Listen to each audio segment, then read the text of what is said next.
When you land an interview, you probably feel a wave of excitement that quickly gets replaced by nerves.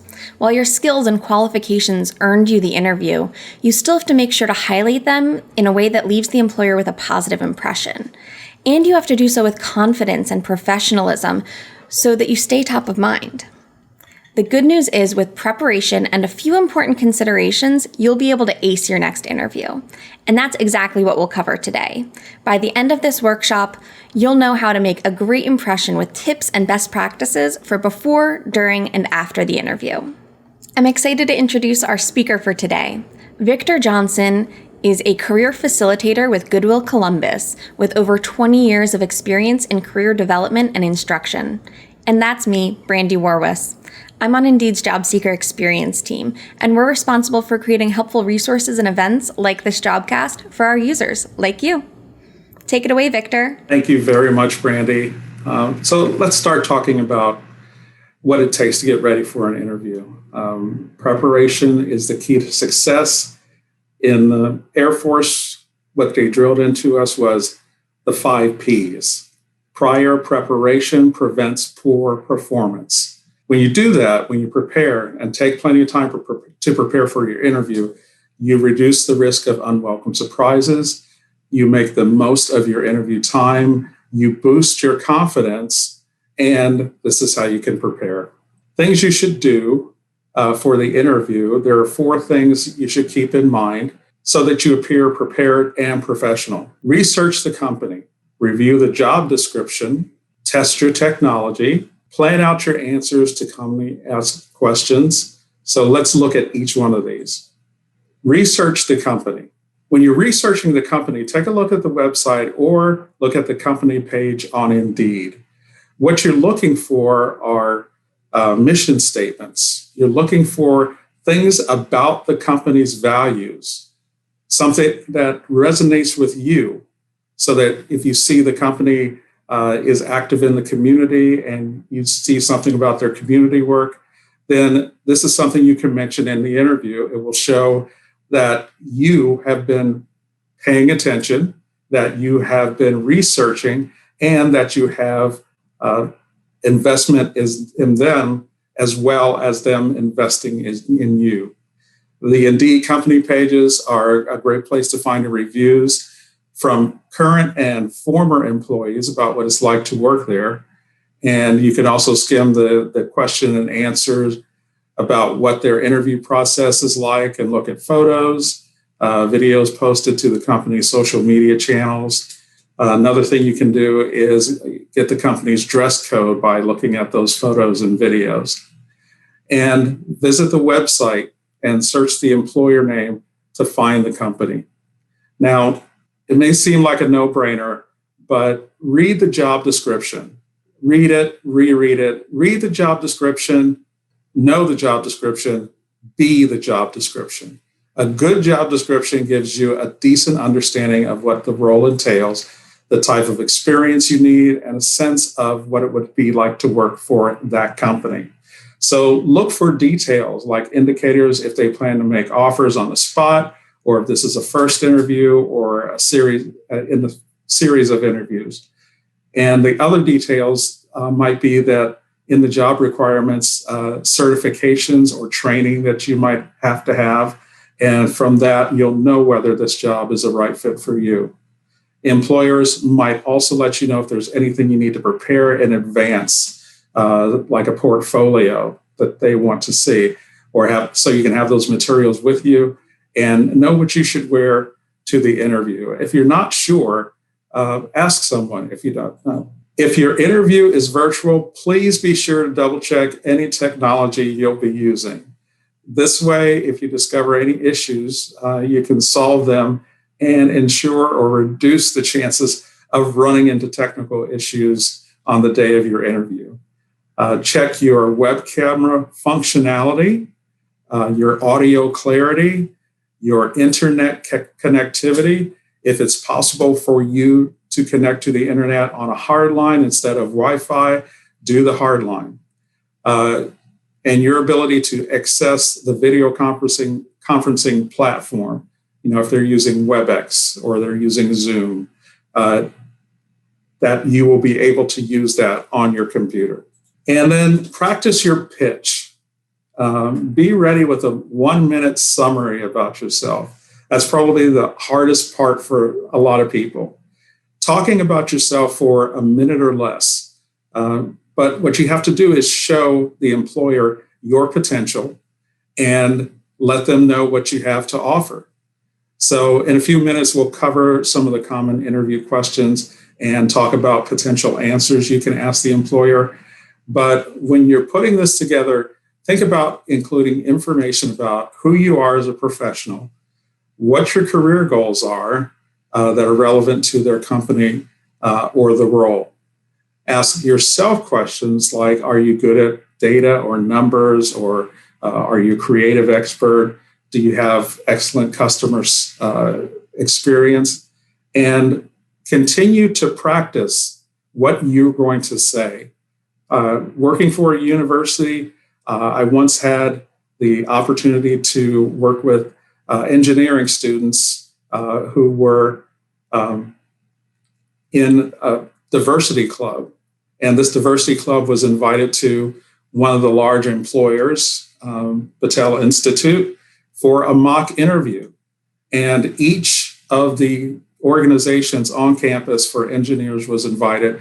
So there were about, on the day of the event, there were about 150 people in the foyer. And so the senior vice president came down. He said, do any of you know what we do here at Battelle? And somebody said, research. And he said, yes, of course we do research, but what else?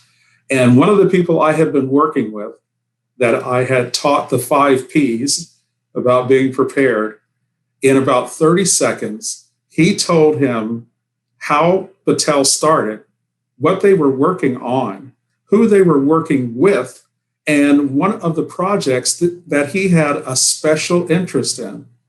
And the vice president looked at him and pointed at him and said, move him to the front of the line. When you practice, you never know when that door is going to open. But when that door opens, you need to be able to go through. Now, during the interview, you may not know exactly which questions an interviewer will ask, but there are a few questions that most employers include in their interviews, such as, tell me about yourself. Why do you want to work here? What are your strengths and weaknesses? Those are the big pause or the heavy breathing questions, I like to call them. We'll look at each of these examples and show you how you might answer these questions during your interview. So when an interviewer asks you to tell you about yourself, they're hoping to hear a summary of your experience, your qualifications, your personal attributes, anything else that makes you the best candidate for the position. Sometimes the interviewers use this as an icebreaker at the beginning of the interview to start the conversation flowing. There are 4 things that you can do to ensure that you answer this question successfully.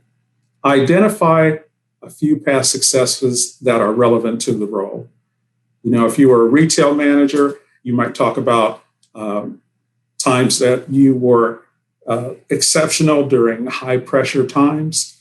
You can list a few of your professional strengths, that you're detail oriented or you're deadline driven, and you highlight your personality. You can say you're highly organized or that you're very good at communication, but also format your response. Think of how you're going to go through this, because you can bet if 100 people are applying for a job where they need someone who's a hard worker, 100 people will say, I'm a hard worker.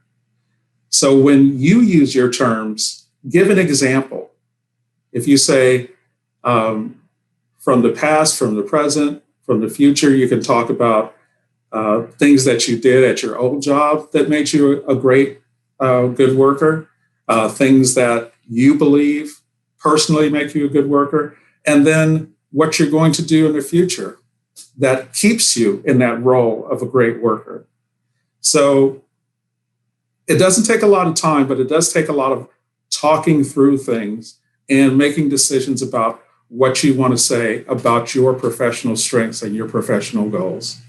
You may get the question, why do you want to work here? And, the knee-jerk response is, I need a job. But that's not what you should say. When you get that question, what they're trying to find out is, what is your interest in the company? Why did you want to apply for this job? So you need to take a look when you're going through this. Take a look at the job description. Remember, read the job description, know the job description, be the job description. Because when you are talking like the job description about the things that you can do, now you're matching up with what they're looking for.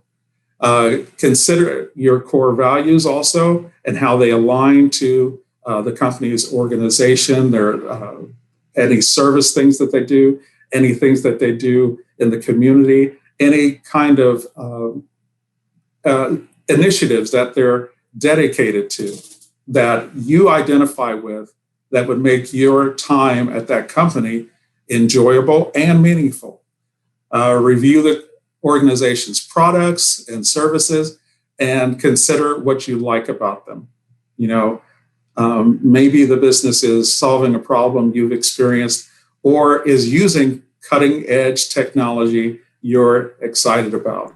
Yeah, I'll jump in there, Victor, and just say that is your moment to shine. When you did your company research ahead of time, this is your opportunity to show that you did that homework. If you can name drop any leaders for the company or anything like that, that just shows that you put in the time and clearly want the job and want to work there. It makes a big difference. I think the thing that convinced the people at Patel to take Daniel was the last thing he talked about was that project they were working on, but he had a real interest in it.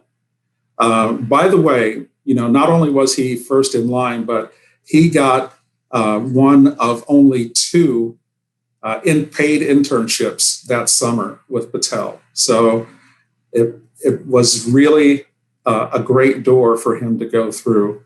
And he got paid as an intern a lot more than I made at the university. So I was very happy for him. Another one of those deep breath questions are about your strengths and weaknesses. Maybe not so much about strengths, but remember, you're identifying your best skills, your habits, your personality traits. That you're an excellent leader, okay? That you are a great person in teamwork, that you're a great collaborator, or that you have certain technical skills. So when you're talking about your strengths, I'd like to suggest to you, because in studies of communication, people react to the strongest word in a sentence. If I ask you what your strengths are, strengths is the strongest word. So I'm going to repeat that word back to the interviewer. And that way, when I say what my strengths are, they are thinking in terms, his strength is this, his strength is this. So remember, when you're talking about your strengths, just repeat, what are your strengths? Well, what are my strengths? I consider myself to be strong in communication. I'm an active listener, and I really like learning about other people. I feel like that's one way to make the workplace more effective and more efficient. So you're just giving them an example of why that's your strength, one of your strengths. Weakness, sometimes the word weakness just automatically makes your mind go personal, okay? But it really is not, okay? You're talking about your weakness, but you're not going to term it that way. What they're trying to find out is how self-aware you are. Not only how self-aware you are, but how motivated you are, self-motivated. So when you answer, talk about something that you're working on, something that you're turning into a strength. And don't repeat the word weakness. Weakness is the strongest word in that sentence. So if you say weakness, everything you say after that word becomes colored by weakness. So an example would be, something that you are actually working on, I would say Adobe Premiere Pro. So what's your weakness? One of the things I'm working on is Adobe Premiere Pro. We are doing videos at our workplace right now, and I needed to learn how to edit. So I got Adobe Premiere Pro and I started using their free courses. And that way, the word weakness is driven out of their mind, and all they can think about is what you are doing to improve yourself. Talk about your transferable skills. Okay. This is so important. And this is your secret weapon, because we all come from our own unique experiences and backgrounds. And the skills that you acquire can be used in different scenarios. So this will be particularly helpful to you if you're someone in a service industry position who may be affected by the current state of affairs in our country. If you use, say, Aloha or a different point of sale system at work that directly correlates to technology literacy, and you can talk about that in a different retail position or in a different company, having that strength of knowing how to use that specific software or that type of software. And it can show that you've got the ability to analyze a problem, you're thinking that you can adapt because you did have to learn that software to begin with. Regardless, though, begin thinking about the skills that you have that are transferable, and map them out to a specific experience you've had, a specific story that you'll use. When you're thinking about your adaptability, a story that shows how adaptable you are, that shows your organization, that shows your teamwork, that shows your problem-solving skills. When you use the term, give an example, and it shows, yeah, this person not only can do this, they have done it. Anything you'd like to add, Brandy? Yeah, I'd say that transferable skills are also a really good way to think about answering that strength and weaknesses question. So particularly, obviously, transferable skills might be your strengths, your leadership, your organizational skills. But if you're trying to transition into a new field, for instance, your weakness might be that you don't have a lot of experience in that role, but you're overcoming that because you have these transferable skills that are going to help you succeed in that position anyway. So just keep these in mind as a really good way to supplement any of the other hard skills that you might have for the role. And actually, we have a question in the queue that I wanted to address right now. How do you respond in an interview when you're asked, what salary do you require? As a follow-up, when they give a number and say, is that okay? When this happened, the number was far below the advertisement and I had no idea what to say. You're trying to guess, they're trying to guess, almost like buying a car. I have to go talk to my manager and see if I can do that. But remember, you have to know what you're worth.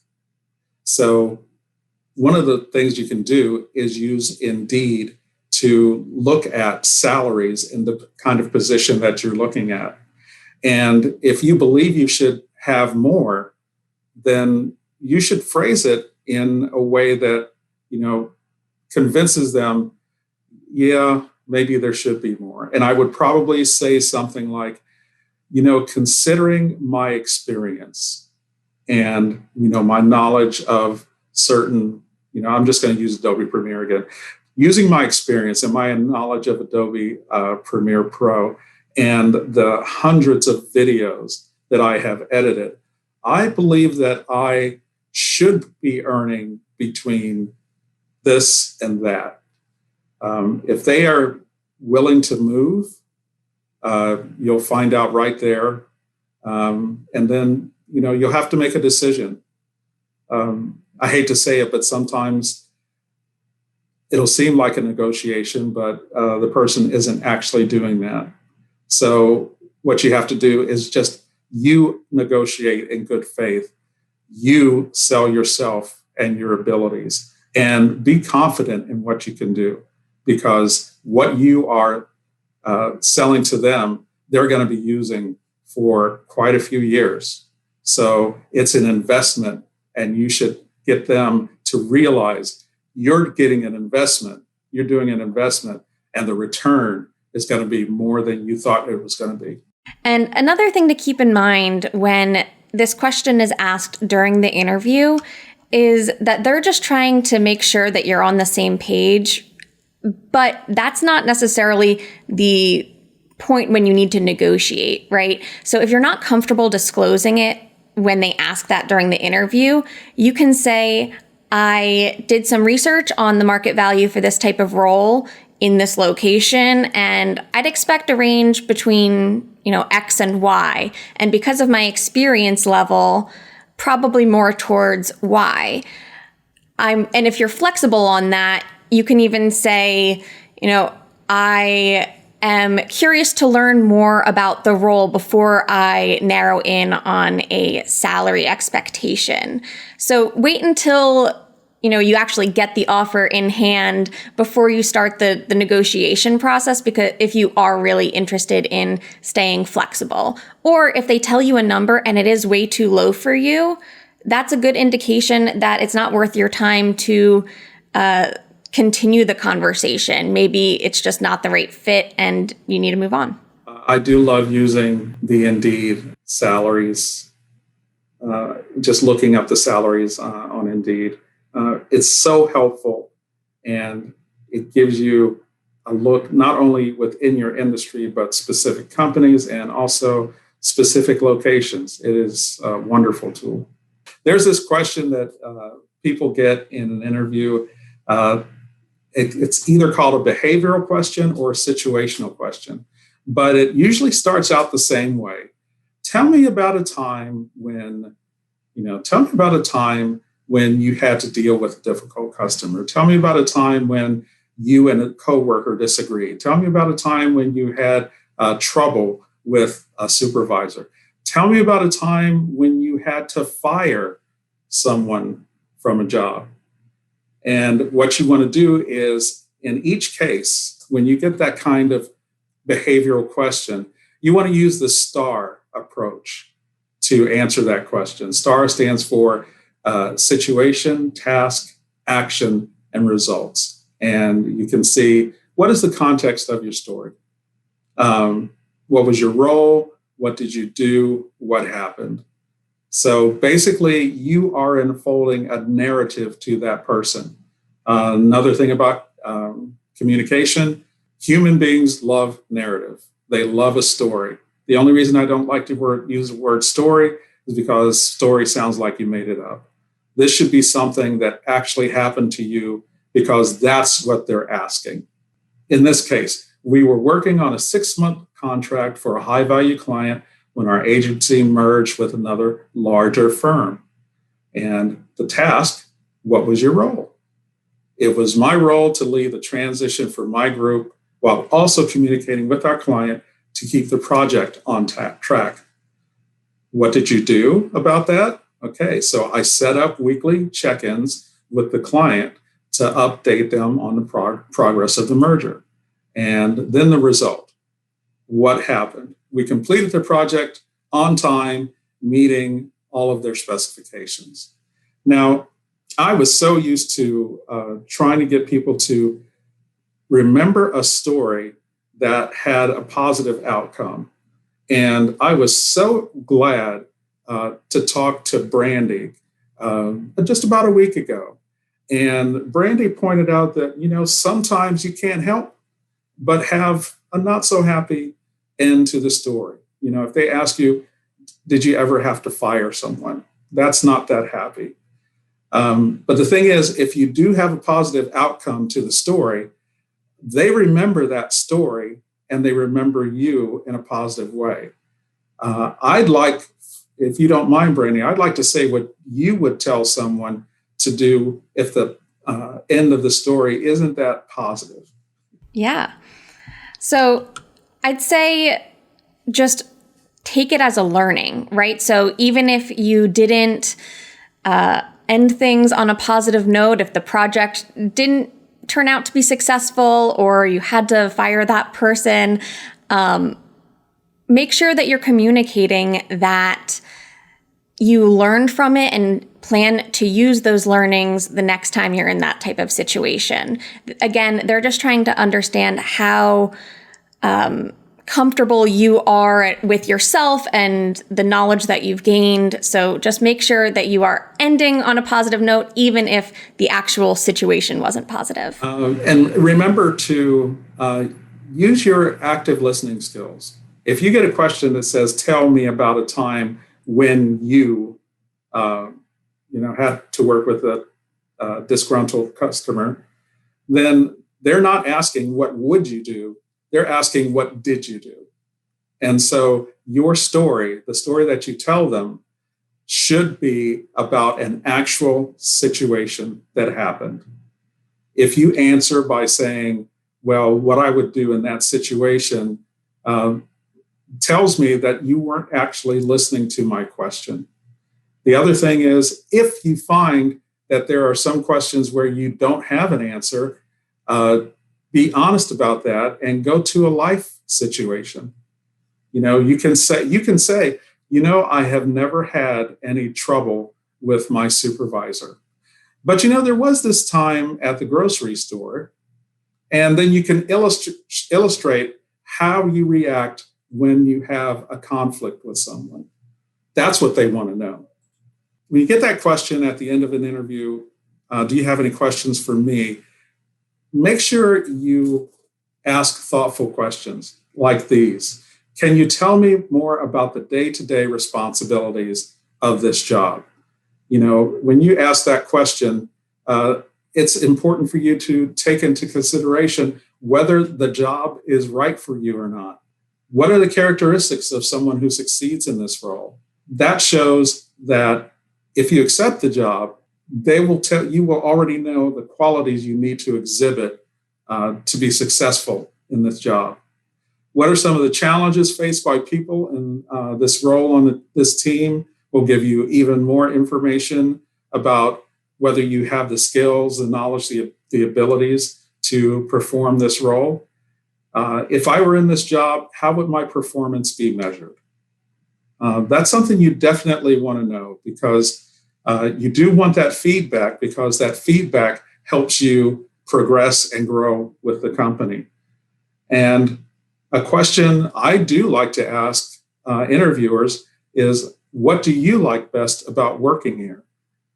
Because I need to know, and I want to know, what kind of environment, what kind of atmosphere, what kind of company I'm working for. If they really are about the community, or they really are about making sure the workers have what they need to be successful. One thing I'd add here that I think a lot of people do, which is a mistake, is if you've interviewed with multiple people at the company, maybe you're on your second or third round interview, and you've already asked these questions to someone that interviewed you, you can still ask the questions to other interviewers. Even though you've already gotten the response from that one person, you don't want to be on your third round interview and then just say, nope, no questions for you. They've all been answered, which is easy to do if, you have had those questions answered already. You might feel like you're, the interviewers might be talking to each other or something like that. But don't worry about that. You might end up having a lot of insight come from asking the questions to different people. So definitely don't hold back there. And whether your interview is in person or it's on, through a video, have those questions written down. Because, if you're doing really great in that interview and you're really happy about your replies, when they say, do you have any questions for me? You may be so happy, everything just goes out of your head. So have those questions written down so that, you're ready when they ask you, what do you need to know from me? So keep in mind, the goal of an interview is to learn as much as you can about the role and the employer to ensure it's the right fit for you. And you can highlight the reasons you're the best candidate so that you can show that you're the right fit for them and leave the interviewer with a lasting positive impression. So here's some tips that you can do to succeed in all those things. Arrive to your interview on time. If you're meeting face-to-face, make sure you arrive at the physical location with several minutes to spare. If you've never been there and you've got time, like a week, 2 weeks before the interview, take a drive to that location so you're sure you know how to get there and how long it might take you. If you're meeting virtually, log in a few minutes early just in case your device takes longer than usual to launch the platform, or in case your device doesn't want to share the camera with another program, which is what happened to me just before we got on this jobcast. So, taking care of that technical difficulty beforehand saves you a lot of time, saves face too. If you're interviewing on Indeed's virtual hiring platform, the employer may be interviewing more people during the time period, so there's less a chance that you might have to wait.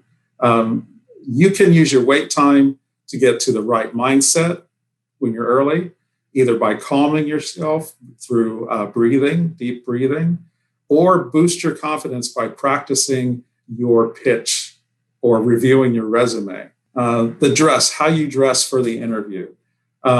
Mirror their dress code and then go a little bit above it. One of the best ways to make a positive impression is to dress appropriately and professionally. The right attire for your interview depends on the company culture. So when you research the company, you're paying attention to any clues, pictures, video, even words about the organization's dress code, and then check out their website and social media. Consider the role in the industry. If I was going for a job as an executive chef, I might dress differently than I would. Actually, I would dress differently than I would if I was going for a job as an executive assistant in a law firm. So consider the industry. And if you're not sure, call. Just call, ask for some insight on how you should dress for the interview. Even if an interview is virtual, it's still crucial that you dress professionally, top and bottom. You never know when you might have to stand up. And we've seen the commercials and all the funny videos about people who are dressed from only the waist up. So dress to impress completely. Third, if you're interviewing virtually, create the right environment for yourself. Look at your area that you're going to be in. Make sure it's well lit, that it's free of background clutter. I took all the pictures off my wall because I have a whole bunch of pictures of mountains, but I didn't want you thinking about the mountains. I wanted you to pay attention to me, and I didn't want your mind to be cluttered with anything else. Remove anything that you might consider unprofessional. You may have a bookcase behind you with books on it, but if you also have, a statue of a unicorn on it, you may want to take the unicorn down and just leave the books. Also, let your family or your roommates know that you're going to be interviewing and that you need it to be quiet and that they don't interrupt you. If you have pets, find someone who can take care of them, or choose a place in your house or apartment where the pets can't get to you. Sometimes if they can't get to you, they will bark until you pay attention to them. So you're going to have to figure out, how am I going to, separate myself from the pet so they don't hear that during the interview. And the other thing you want to do is make sure that your computer is at optimum efficiency. So close any unnecessary tabs. Poor Brandy, the first time she saw my screen, she saw all these tabs at the top of my, because I open something and I don't close it, and I open, and I've just got, like 20 tabs across the top. And that takes up memory, takes up bandwidth. So just remember, if you're interviewing, try to make the only thing your computer is doing for your interview. If it's Zoom or whatever it is, that's all your computer is doing. And if you're interviewing in person, please, please, please, please, please forget this thing. Okay. I have never seen a reason why a person needed a phone in an interview. So please either leave it at home, lock it up in your car. But if you take it with you, make sure that it's turned off and it's not on vibrate, because even the vibration will be heard in a quiet room, and then you'll be distracted and the interviewer will be too. So just show them that you're giving your full attention to the interview. One thing I want to add there, actually, I saw some questions in the queue here about having notes available. And I think that's part of setting the right environment for yourself. It is okay to take notes during the interview. In fact, it probably shows that you're actually interested in the responses that the interviewer is giving you to your questions, or allows you to collect your thoughts a little bit. And it's also okay to have notes that you're referencing. So maybe you have a couple of situations that you have on hand to use with that STAR technique to respond to situational questions. Have those on hand so that, in the heat of the moment, your mind doesn't go blank and you don't have anything to talk about. It is totally okay to reference that. No interviewer is going to hold that against you. You've got a lot going on in your head. It always helps and shows that you were prepared and organized. So definitely don't be afraid to have notes or take notes during the interview. But if you pause to take notes, especially if you're virtual and they can't actually see you, you can say, sorry, just a moment while I write that down, just so that they know that you're not answering a text message or something like that.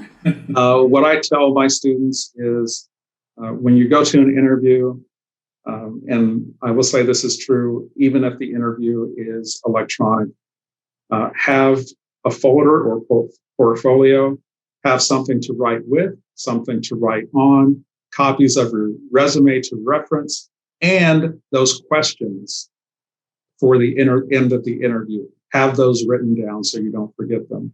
And that shows that you're prepared for anything that may happen during the interview.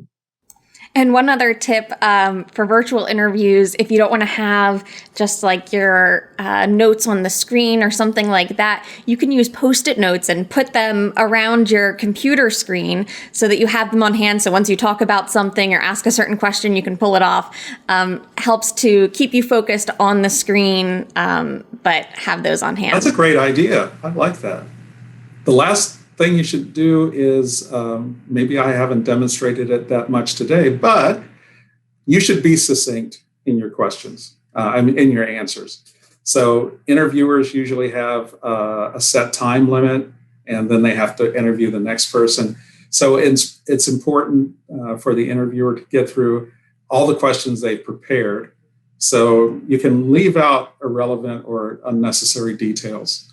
And if they want more information, they'll ask you to elaborate on something. You don't want to be too short or terse, but answer each question fully and maintain a polite conversational tone. This is a conversation. The interview is a conversation. This goes back to preparation. Taking time to prepare for answers to common questions, listing your skills and capabilities that you want to highlight, you'll be ready to make the most of your time and impress the interviewer. Body language, you've probably heard this before.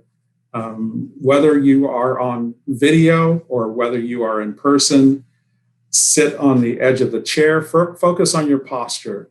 And I don't mean the very edge of the chair, but don't rest your back against the chair, okay? Sit up, and that will keep your posture straight. Your shoulders back. It will also help you breathe better. Keep your hands folded in your lap. If you do talk with your hands, and I don't know very many people who don't talk with their hands, but the thing is, if you talk with your hands, keep your hands within your barriers or yourself. Meaning, I'm talking with my hands right now. and that wouldn't probably offend you. Let me use that word. But if I'm talking like this, you're going to be wondering, especially if we're in person, you're going to be a little bit taken aback if I'm talking like that. So keep your hands within yourself or folded in your lap.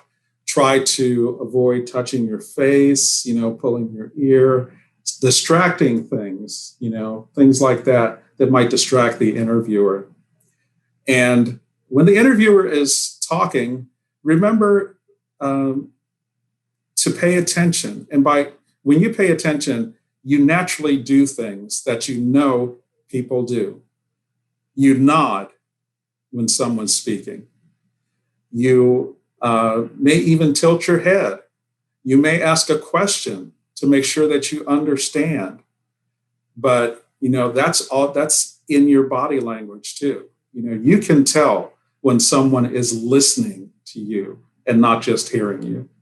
And one other thing I'd add is smiling. Your nerves may get the best of you, but it is always good, whether virtually or in person, to just smile and be enthusiastic in general. It just helps keep the conversation friendly and shows that you are excited about the opportunity.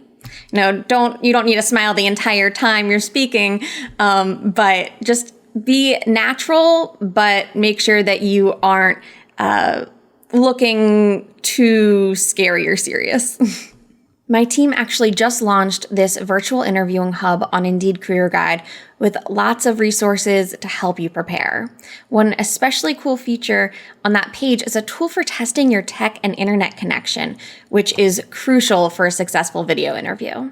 Yep, and that's at indeed.com/interview prep. Let's talk about what to do when the interview is over. 2 things you need to do, 2 kinds of communication, a thank you message and a follow-up message. Send a thank you electronically, send an email thank you the afternoon that you interview. And after a few days have passed, send another message, and you can ask a follow-up question, or you can remark on something from the interview that maybe you wanted to know more about, or you wanted to give another example of how you are really good at that certain skill. I have told people that people really love letters. And it's weird because just receiving a letter touches people in a way an email doesn't, because someone had to take the time to get the card, write a message on it, put an address on it, put a stamp on it, and put it in the mail. So if you have your interviewer's street address, send the email the same day and send a card the next day. That way they read the email, let's say on Monday, and then on Wednesday or Thursday, they get this wonderful thank you in the mail. And now you are really trapped in their head. They're thinking about you, and that's what you want the interviewer to be doing. Thinking about you, remembering your strengths and how good you would be in that role. And as you wrap up your interviews, ask the the recruiter or the interviewers for their email contact information to send that thank you, and then ask for the street address to send that thank you. It really does. I worked with a young lady who had a really great interview, and then she asked me, should I send an email? Should I send a thank you? And I asked her, have you been in my class? And I said, yes, you're going to send a thank you. So she did. She sent an email thank you, and she sent a card. She got the job. Not only did she get the job, but when she started, the man who employed her said it was the first time in 12 years he had gotten gotten a thank you card from someone he interviewed. So it really made an impression on him. If after the interview you don't move on to the next phase, try not to be discouraged. In the US, there are millions of jobs added to Indeed each month. So while your perfect fit may feel elusive right now, the right job for you is out there, or will be soon. And now you can actually find jobs on Indeed that fast track you directly to a scheduled interview after meeting certain criteria. Start by searching for jobs on Indeed just as you normally would, by entering job titles, companies, or keywords into the what box, and a location or remote into the where box. On the results page, you'll see some employers have a schedule an interview button near the bottom of the posting. This means they're eligible for virtual interviews. If you're interested in the role, you can complete screener questions, and if you answer correctly, you'll be able to choose a virtual interview time. This new virtual interview platform makes continuing your search easier because you can meet employers faster, skip applications and cover letters, and bypass that application black hole where you just don't hear back from the employer, and speed up your job search. With eligible roles, you can interview within days, which means you can find the right job more quickly. While not all jobs will have this functionality, employers may also find you if your resume is on Indeed and set to public. In this case, you'll get an email invite from the employer to a virtual interview. And now, Indeed is helping you virtually connect with actively hiring employers through a new initiative called Interview Days. You'll be able to interview from the convenience of home or anywhere you choose with participating employers. The first window of Interview Days will be next week, so check out interviewdays.com to learn more and sign up to interview. Okay, so remember, study up on the company for just a specific role that you're looking for, you're going to interview for. Read the job description, know the job description, be the job description. Practice your pitch and practice answers to common questions and to show why you're a good fit for the job. If it's going to be virtual, test your technology and review the best practice for video interviews. Come with thoughtful questions to ask the interviewer so they know you are interested. Write them down. Impress the interviewer by appearing and acting professionally and positively, and as Brandy said, smiling. Follow up with an email, thank you, and if you do know their address, send a card. It never hurts, and it could make an impression that will last for a long time. Thanks, Victor. Now let's take a look at some of the top questions that came in. First question here. How should I respond to the question, why did you leave your previous job? The most positive way to frame your response for that is the truth. And most people leave a job for another challenge, a bigger challenge, or more opportunities to move up within a company. So, you can tell the interviewer, I'm leaving that job or I'm leaving my last job because when I saw this job posted and I read the description, I realized it was something that would challenge me, but also it was something that would use the skills I already have.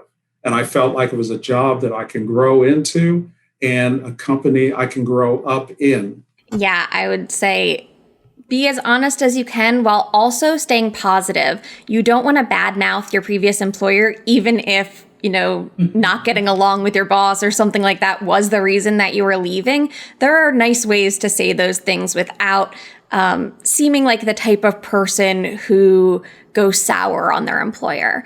But definitely try to be as honest as you can and connect your reason for leaving, even if you were already unemployed when you applied to this job, connect it to the new job or the new role that you're interviewing for by saying, if you were leaving because the values at your old company didn't align with your own values, or if you were looking for something with more flexibility, for instance, mention that the flexibility and the values of this new company are definitely something that are attracting you to the role. So try and transition it away from the negative of why you left and into the positive of why you're interested in the company. The next question here is, I want to work from home only. What's the best way to handle this? So I'll actually mention here that Indeed, in the Indeed search tool, we have a new filter that is called remote and allows you to check the box and filter jobs that are being offered as remote or even as temporarily remote right now. You can also put the word remote or work from home in the where box in your Indeed search. So that'll help narrow them down as well. And employers are more and more indicating whether or not a job can be remote. There's also an article in the Career Guide that talks about how you can be successful in the first 100 days of a remote job. It's a great article. You should take a look at it. Next question here is, I am interested in your thoughts on age discrimination. Do you feel it still exists? And how can I convince the interviewer that I'm just as qualified or even more qualified than applicants half my age? I can identify with you, as you can see. All right. The thing about that is age discrimination is illegal. However, people have biases, and sometimes you don't know if they have the bias or not. One of the things to remember is that they cannot ask your age. And when you develop your resume, the basic rule is go back 10, 15 years at the most. And if you like your degree or when you graduated from high school is more than 10 years ago, leave that date off the resume. And here's the thing, what you want to convince them is that you, because of your age, and of course you're not going to say because of my age, but you're going to convince them that you've got the knowledge to do the job thoroughly and you've got the energy to do the job right. Absolutely. And we actually did an entire jobcast dedicated to avoiding ageism in the hiring process. So I'll drop the link in the chat for that now. And I think we have time for another question. How do you recover if you start rambling while answering a question? I don't know what Brandy would say, but once again, I'm just going to say, be honest. This is just a conversation between two people. And there have been times where in an interview, I have stopped and said, oh my goodness, I'm rambling. I'm sorry. I'm a little bit nervous. I really am interested in this position. So just give me a second. And I'm going to answer that question again, if you don't mind. So just be honest. Tell them, okay, I'm a little bit nervous. Admit what you're doing. Oh, I'm sorry, I'm rambling a little bit. Let me answer that question again. Definitely. You're human. They know that. They've all been in the other side of the table, right? So it's perfectly natural. The more you prepare, though, the more you have those answers ready to common questions on hand, those situations ready to pull from, the easier it's going to be to stay concise and to the point. But if you do start to ramble, just say, let me say that a little bit more concisely for you. Or the point I'm trying to make is, you can also even say, wow, maybe you're a little too easy to talk to. I think I'm rambling a bit. Just to keep things light and conversational while still making your point. So I think that is all the time we have today. If you need more help finding work or preparing to interview, talk to your local Goodwill Career Center. Goodwills across the country operate independently, but all focus on some type of employment and education programs. Go to goodwill.org to find a local Goodwill Career Center near you and to find out more about how they can help. I was just going to say, we are here to help you. And the other thing you should remember is probably 99% of what we're going to help you with is free. So please use us as a resource. Yes, everyone likes free, of course. If you found this to be helpful, check out our other jobcasts at Indeed.com/jobcast and follow Indeed on social media. Have a question? Leave it as a video comment for the Indeed team, and don't forget to like and subscribe for more career advice. Now go on and ace that interview.